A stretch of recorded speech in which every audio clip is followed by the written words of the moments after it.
नमस्कार, आप सभी का स्वागत है जनता टीवी पर। मैं हूं आपके साथ दुर्गा शर्मा। बुलेटिन की शुरुआत करेंगे इस वक्त की अहम और बड़ी खबर के साथ। बड़ी खबर उससे आपको रूबरू करा देते हैं। बड़ी खबर, कल उत्तराखंड दौरे पर कांग्रेस प्रभारी कुमारी शैलजा रहेंगी। हरिद्वार में कई कार्यक्रमों में भी शामिल होंगी। भगवानपुर में वोट चोर गद्दी छोड़ हस्ताक्षर अभियान में लेंगी भाग। यह अहम जानकारी, बड़ी खबर, जहां भगवानपुर से लक्सर तक बाइक रैली का आयोजन किया जाएगा। जनता से संवाद और कार्यक्रम में भी शामिल होंगी कुमारी शैलजा। अहम जानकारी, बड़ी खबर हरिद्वार से, जहां कल कांग्रेस प्रभारी कुमारी शैलजा का हरिद्वार दौरा रहने वाला है। इस दौरान कई कार्यक्रमों में शामिल होंगी। इसी के साथ भगवानपुर में वोट चोर गद्दी छोड़ हस्ताक्षर अभियान में भी हिस्सा लेते हुए नजर आएंगी। साथ ही साथ जनता से संवाद और कई कार्यक्रमों में भी शामिल होंगी। इसी खबर पर ज्यादा जानकारी के लिए हमारे संवाददाता अरुण जुड़ चुके हैं। अरुण, कल कुमारी शैलजा हरिद्वार दौरे पर पहुंच रहे, क्या कुछ कार्यक्रम प्रस्तावित रहने वाले हैं? जी बिल्कुल। कांग्रेस की प्रदेश प्रभारी कुमारी शैलजा कल जो है उत्तराखंड के दौरे पर आ रही हैं। उत्तराखंड में हरिद्वार जनपद में कल वो कई कार्यक्रमों में शिरकत करेंगी, जिसमें कि जो कांग्रेस पार्टी का अभियान चल रहा है, हस्ताक्षर अभियान, वोट चोरी के मुद्दे को लेकर के, उसको लेकर भगवानपुर में वो पहुंचेगी। भगवानपुर में जो है हस्ताक्षर अभियान में सम्मिलित होंगी। कार्यक्रम वहां पर है, वोट चोर गद्दी छोड़ हस्ताक्षर अभियान कार्यक्रम के तहत जो है वहां पर हस्ताक्षर अभियान में हिस्सा लेंगे। और इसी के साथ ही जो है भगवानपुर से फिर लक्सर तक जो है वो बाइक रैली होगी, और बाइक रैली के माध्यम से कांग्रेस के कार्यकर्ता कुमारी शैलजा का स्वागत करेंगे। और इसी के साथ ही फिर लक्सर में भी जो है वोट चोर गद्दी छोड़ हस्ताक्षर अभियान के तहत जो कार्यक्रम हो रहा है, उस कार्यक्रम में भी हस्ताक्षर अभियान में हिस्सा जो है वो लेंगी। तो इस तरीके से उनका जो है कल का ये 1 दिवसीय दौरा जो है वो रहने वाला है। और जो है इसी तरीके से जो वोट चोर गद्दी छोड़ का जो मुद्दा लेकर कांग्रेस पार्टी लगातार सभी राज्यों में जा रही है, और राज्यों में भी हस्ताक्षर अभियान चल रहे हैं।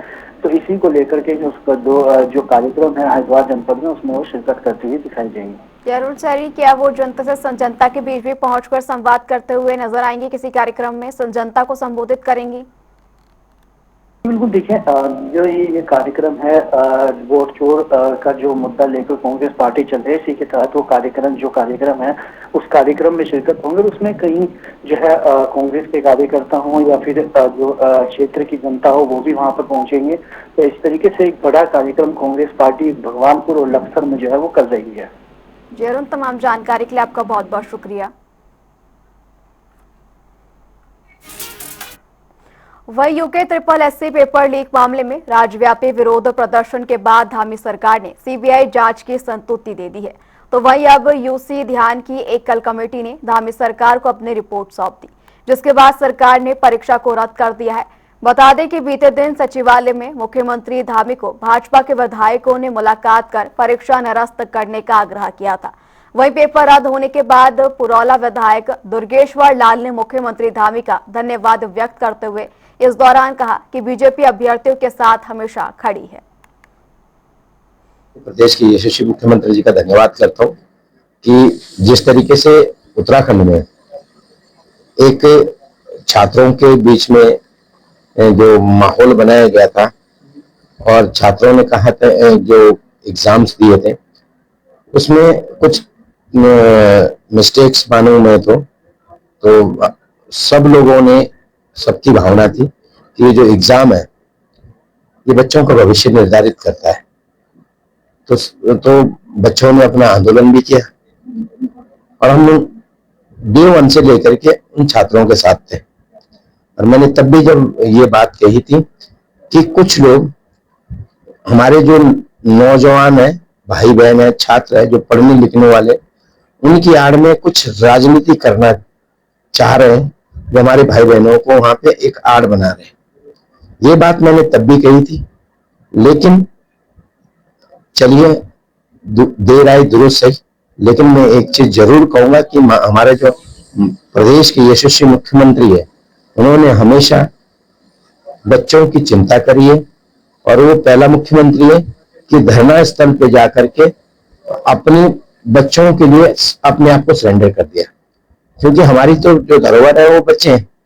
तो कल इसी परिप्रेक्ष्य में कल हमारे मैं भी था और माननीय विधायकगण थे, और सभी लोगों ने यही चिंता करी कि बच्चों की जो मांगे हैं, ऐसा ना हो कि कहीं किसी गलत व्यक्ति का सिलेक्शन हो और जो काबिलियत वाले काबिल जो छात्र हैं वो रह जाए। हमने कहा इस जो परीक्षा हुई, यूके SSS जो परीक्षा हुई, उसको जो निरस्त कर दिया जाए और उसको तत्काल जो है इसका जो री एग्जाम्स कराया जाए।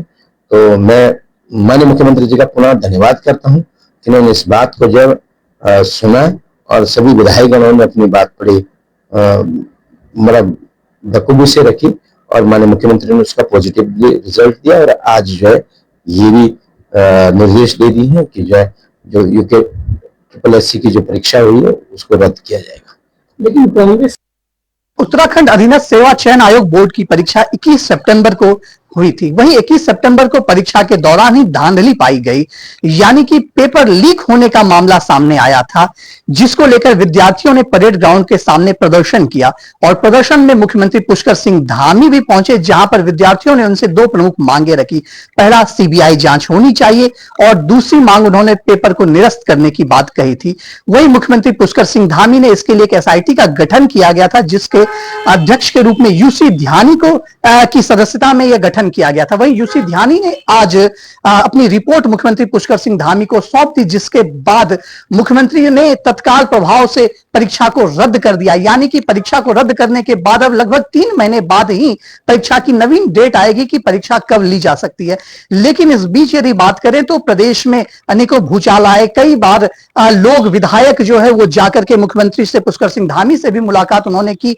और दूसरी सबसे बड़ी बात है कि कल महज एक दिन पहले सचिवालय में मुख्यमंत्री पुष्कर सिंह धामी ऐसे भाजपा के कुछ विधायकों ने मुलाकात की और इस पेपर निरस्त करने की ही बात कही थी। उसके एक ही दिन बाद मुख्यमंत्री पुष्कर सिंह धामी के द्वारा आज पेपर को निरस्त कर दिया गया, रद्द कर दिया गया और रद्द करने के बाद नए डेट देने की भी बात अभी सामने नहीं आई है। लेकिन फिलहाल विद्यार्थियों का जो कहना था, उनकी मांगों को मान लिया गया है मुख्यमंत्री पुष्कर सिंह धामी के द्वारा।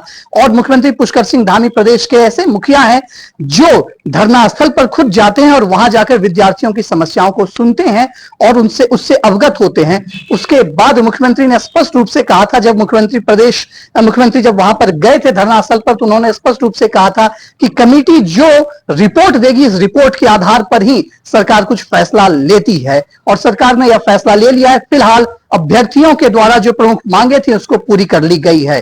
कैमरा पर्सन अनूप भट्ट के साथ मैं यशराज आनंद, जनता टीवी, देहरादून।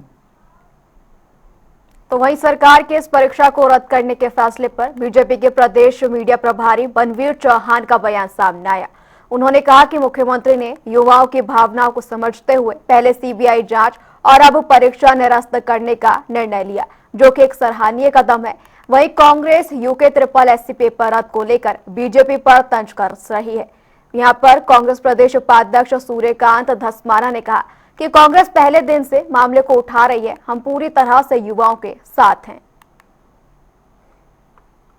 आदरणीय मुख्यमंत्री पुष्कर सिंह धामी जी का हार्दिक आभार व्यक्त करता हूं और धन्यवाद व्यक्त करता हूं कि उन्होंने युवाओं की भावनाओं को समझते हुए, युवाओं को किसी भी प्रकार की, किसी भी दशा में उनके मन में किसी भी प्रकार की शंका न रहे, इसको लेकर के उन्होंने, चाहे हम CBI जांच की बात करें, चाहे अब परीक्षा को निरस्त करने की बात करें, आदरणीय मुख्यमंत्री द्वारा जो निर्णय लिया गया है वो निश्चित रूप से बहुत ही सराहनीय है और युवाओं के हितों के लिए है। और युवाओं की बात को उन्होंने हमेशा उनकी बातों का सम्मान किया है। हम अगर रोजगार देने की बात करें तो अब तक की उत्तराखंड राज्य के इतिहास में सर्वाधिक सरकारी नौकरी देने वाले अगर कोई मुख्यमंत्री हैं तो माननीय पुष्कर सिंह धामी जी हैं। और जिस प्रकार से कांग्रेस राज में सरकारी नौकरियों को बेचने का काम किया जा रहा था और जिस प्रकार से सरकारी नौकरियों में धांधलियां की जा रही थी और नकल माफिया पूरे प्रदेश के अंदर हावी था और उसकी जड़ें कोने कोने तक पहुंच चुकी थी, उसको अगर नेस्तनाबूद करने का काम किसी ने किया तो मुख्यमंत्री पुष्कर सिंह धामी जी ने किया है। और देश का सबसे कठोरतम नकल कानून उन्होंने प्रदेश में लागू किया और पारदर्शी तरीके से 25,000 से अधिक सरकारी रोजगार देने का काम उन्होंने किया है। निश्चित रूप से आदरणीय मुख्यमंत्री जी की द्वारा जो निर्णय लिया गया कि परीक्षाएं जो अभी जिनमें कुछ शिकायतें आई थी उसको निरस्त करने का उन्होंने निर्णय लिया है, तो निश्चित रूप से बहुत सराहनीय है। यूके SSS का पेपर लीक हुआ था। 21 सितंबर को ही कांग्रेस ने इस पर अपना स्पष्ट स्टैंड लिया था। हमने कहा था कि राज्य की सरकार इस तमाम पेपर लीक के घटना की सीबीआई के सिटिंग जज की निगरानी में जांच करावे, नंबर 1। नंबर 2, जो पेपर लीक हुआ है उसको रद्द करके दोबारा पेपर की तिथि घोषित करें। और नंबर 3, UKSSC के चेयरमैन जिनके रहते हुए पेपर लीक हुआ है वो व्यवस्थाएं ठीक नहीं कर पाए, उनको सरकार हटावे, नहीं तो बर्खास्त करे। और 21 तारीख से ही हमने आंदोलन की घोषणा कर दी थी। 22 तारीख को पूरे प्रदेश में कांग्रेस पार्टी ने जिला मुख्यालयों पर पुतला दहन किया, उसके बाद प्रदर्शन किया, उसके बाद हमने पूरे प्रदेश के अंदर 1 दिवसीय धरना किया और 3 अक्टूबर को आपको मालूम है मुख्यमंत्री आवास घेराव किया। जिस समय आंदोलन चल रहा था, भारतीय जनता पार्टी की सरकार में बैठे हुए लोग और सारे भारतीय जनता पार्टी के तमाम नेता इसको नकल जिहाद बता रहे थे, इसको बता रहे थे कि अर्बन नक्सल इस आंदोलन में घुस गए, इस आंदोलन में देशद्रोहियों का हाथ है, ये बता रहे थे। देश के टुकड़े टुकड़े गैंग जो है इस आंदोलन में घुस करके टुकड़े टुकड़े करने की बात कर रहा है। ये तमाम आरोप भारतीय जनता पार्टी के विधायक, तमाम नेता लगा रहे थे और नौजवानों की मजाक उड़ा रहे थे, मानने को तैयार नहीं थे पेपर लीक है। स्वयं UKSSC के जो चेयरमैन है उन्होंने कहा कि केवल 3 पर्चे बाहर आए हैं, पेपर लीक नहीं हुआ। पेपर लीक मानने को कोई तैयार ही नहीं था। और जो हमने आंदोलन चलाया, नौजवानों का समर्थन किया, नौजवानों ने वहां पर जो तो आप पहले पूरी पार्टी, पूरी सरकार, पूरे प्रदेश के नौजवानों से माफी मांगे। हम ये नहीं कह रहे कांग्रेस से माफी मांगो, आपका हमारा पॉलिटिकल अदावत है वो बनी रहेगी, लेकिन राज्य के नौजवानों को जिनको आपने अर्बन नक्सल कहा, राज्य के नौजवानों को जिनके ऊपर आपने आरोप लगाया कि देश के टुकड़े टुकड़े गैंग वहां पर घुस गया है, जो आपने आरोप लगाया कि देशद्रोही नारे लग रहे हैं, राष्ट्र विरोधी नारे लग रहे हैं, कम से कम आप उन तमाम नौजवानों से माफी तो मांग लीजिए। उत्तराखंड अधीनस्थ सेवा चुनाव आयोग की ओर से स्नातक स्तरीय पदों की भर्ती परीक्षा के साथ अन्य परीक्षाओं को भी निरस्त कर दिया गया है। अब वो परीक्षाएं दोबारा से 3 महीने के अंतर्गत आयोजित की जाएगी, जिनका कैलेंडर अलग से निकाला जाएगा। बेसिकली जब ये घटना हुई, तो जब ये 21 तारीख के एग्ज़ाम में दिक्कत आई तो उसमें एक SIT बनाई गई और एक इंक्वायरी शुरू हुई, जो माननीय न्यायाधीश जो रिटायर्ड हाई कोर्ट के थे, जैसे ध्यानी साहब के उसमें उनकी आख्या इंटरिम रिपोर्ट हमें आज प्राप्त हुई है शासन के माध्यम से, और उनके का पूरा अध्ययन हम लोगों ने किया। उसके साथ कुछ हम लोगों ने पुराने हाई कोर्ट और माननीय सुप्रीम कोर्ट के आदेशों का भी गहन परीक्षण किया और एक चीज़ आई कि प्योरिटी, उसकी शुद्धता, उसकी रुचिता और ट्रांसपेरेंसी और पब्लिक कॉन्फिडेंस को देखते हुए हमें इस एग्ज़ाम को निरस्त कर देना चाहिए, और हमने एक निर्णय लिया, उसको निरस्त कर दिया गया है। 3 माह के बाद के अंदर दोबारा एग्जाम करने का हमारा प्रयास। हरिद्वार से बीजेपी के कद्दावर नेता, पिछड़ा वर्ग कल्याण परिषद के उपाध्यक्ष राज्य मंत्री सुनील सैनी ने प्रदेश के मुख्यमंत्री से भेंट की। इस दौरान पिछड़ा वर्ग समाज के लिए सरकार की ओर से चलाई जा रही कल्याणकारी योजनाओं के बारे में भी चर्चा की गई। राज्य मंत्री ने जानकारी देते हुए बताया कि पिछड़े वर्ग के लिए सरकार की ओर से चलाई जा रही योजनाओं का लाभ पंक्ति के अंतिम छोर पर खड़े व्यक्ति को मिले, इसके लिए हम संकल्पित हैं।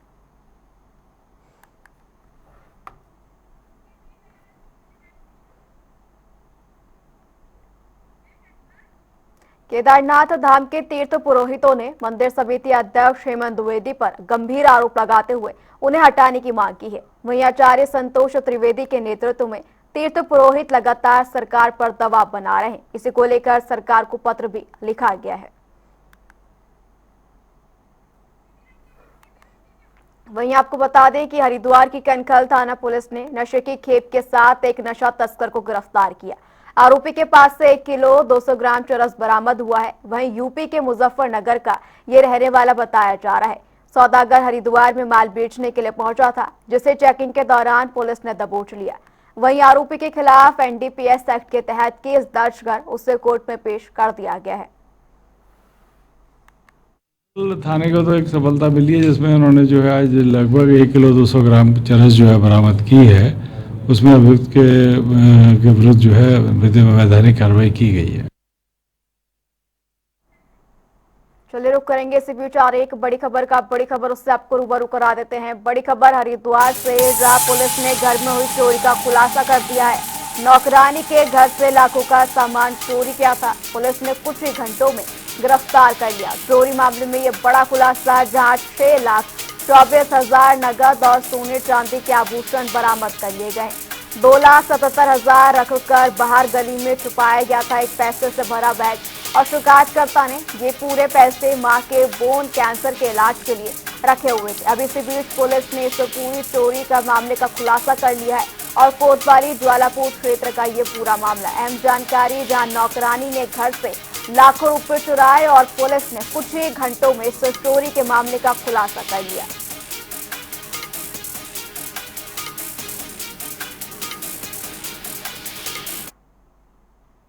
रुक करेंगे इसी बीच आ रही एक और बड़ी खबर का। बड़ी खबर उससे आपको रूबरू करा देते हैं। हादसे से जुड़ी है बड़ी खबर, देहरादून से रूबरू कराते हैं बड़ी खबर, जहां देहरादून में एक दर्दनाक बड़ा हादसा हुआ। डीएवी पीजी कॉलेज के पूर्व छात्र संघ अध्यक्ष की इसमें मौत हो गई है। बड़ी खबर, जहां तेज रफ्तार कार से कुचल कर युवक की मौत हुई। एबीवीपी से वर्ष 2018 में छात्र संघ अध्यक्ष चुने गए थे जितेंद्र बिष्ट, और कार सवार आरोपी मौके से फरार हो गया है। पुलिस ने मालिक को हिरासत में ले लिया और शव कब्जे में लेकर जांच में जुट गई है पुलिस। यह अहम जानकारी, सड़क हादसे से देहरादून में एक दर्दनाक सड़क हादसा हुआ, जिसमें की ये बड़ी खबर, एबीवीपी के अध्यक्ष की इसमें मौत हो गई है। तेज रफ्तार कार कुचल कर युवक को आगे बढ़ी। ये तस्वीरें भी आप तक पहुंचा रहे हैं, जहां एबीवीपी से वर्ष 2018 में छात्र संघ के अध्यक्ष चुने गए थे। अब इस हादसे में उनकी मौत हो गई है। पुलिस इस पूरे मामले में जांच कर रही है और मालिकों को यहां पर गिरफ्तार कर लिया है।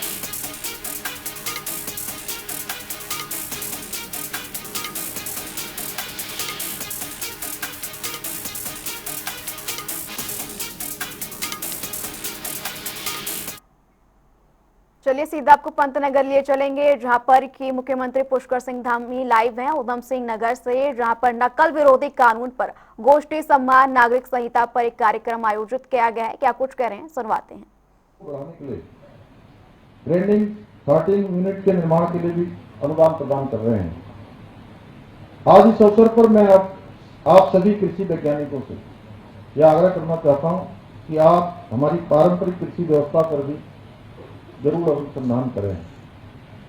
जाने कि हमारे पूर्वजों ने हजारों वर्षों से अपनी कृषि समस्या को, सभ्यता को कैसे सुरक्षित रखा, अपनी धरती की उर्वरकता को कैसे बनाए रखा और उत्पादन की जो गुणवत्ता है उसको भी निरंतर सुनिश्चित किया।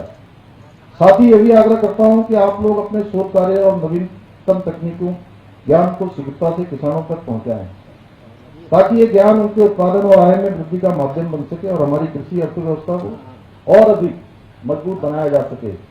भाई बहनों, आज के इस अवसर पर हम किसानों की प्रगति पर चर्चा करने के साथ साथ अभी प्रदेश में नकल कानून और समान नागरिक संहिता पर भी संवाद करने के लिए भी यहाँ पर एकत्र हुए और अच्छे विचार हमारे विद्यार्थियों के द्वारा, छात्र और छात्राओं के द्वारा यहाँ पर रखे गए।